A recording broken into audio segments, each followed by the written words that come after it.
আজ সকাল থেকে মুষলধারে বৃষ্টি হচ্ছিল, তো ভাবলাম বৃষ্টি হচ্ছে যখন খিচুড়ি তো প্রত্যেকদিন খাওয়া যায় না। তো আমি ফ্রিজে চলে গেলাম, ফ্রিজে দেখি এক কোনায় অল্প কিছু পরিমাণ মাংস ছিল। আর আমি সমস্ত মশলা রেডি করে রেখেছি। ওই মাংস দিয়ে তো ঝোল ভাত রান্না করা যাবে না। তো আমি ভাবলাম যে মাংস দিয়ে কী করা যায়, একটু পোলাও রান্না করলে কেমন হয়। তো আমার মেয়ে বলল মাংস দিয়ে মাংস বিরিয়ানি করো। তো আমি এখানে সমস্ত উপকরণ রেডি করে রেখেছি। রেডি করে রেখে তারপর মশলাগুলো কষিয়ে নিচ্ছি। আর কষানো হয়ে গেলে আমি মাংসটা আগে থেকেই সেদ্ধ করে রেখেছিলাম, কারণ সেদ্ধ করে না রাখলে সেই মাংসটা হয়তো সময় লাগবে। কারণ আমি প্রেসারে দিয়েছি, এই জন্যই যে এটা ফ্রিজে ছিল অনেক দিন।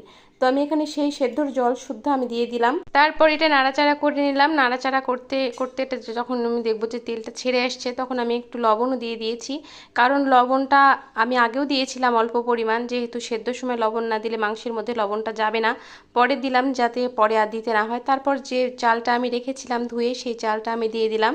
সুন্দর করে কষিয়ে নেব চালটা, যাতে করে মশলার কোনো গন্ধ না লাগে। তো এটা কষানো হয়ে গেছে। আমি জল গরম করে রেখেছিলাম, সেই জলটাও আমি দিয়ে দিলাম।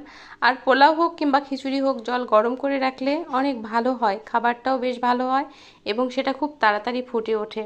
এটা এবার সুন্দর করে নাড়াচাড়া করে ঢাকা দিয়ে দেব। তারপর এটা ফোটার পর্যন্ত অপেক্ষা করব। তারপর ফুটে গেলেই তো হয়ে, একটু সময় লাগবে, বেশি সময় লাগবে না, যেহেতু গরম জল দিয়েছিলাম। আর জলের পরিমাণটাও আমি এক কোটা পরিমাণ কম দিয়েছিলাম। আর মাংসগুলো তো সেদ্ধ হয়েই ছিল। তো তারপর দেখে তো বুঝতেই পারছেন যে কতটা সুন্দর হয়েছে, একদম ঝরঝরা হয়ে গেছে। একটু নাড়াচাড়া নাড়াচাড়া করে নিচ্ছি। একটু হালকা দমে রেখেছিলাম, তারপর দিয়ে দিলাম উপর থেকে ঘি। ঘি দেওয়ার পর তো আর কোনো প্রয়োজন হয় না জাল জ্বলার।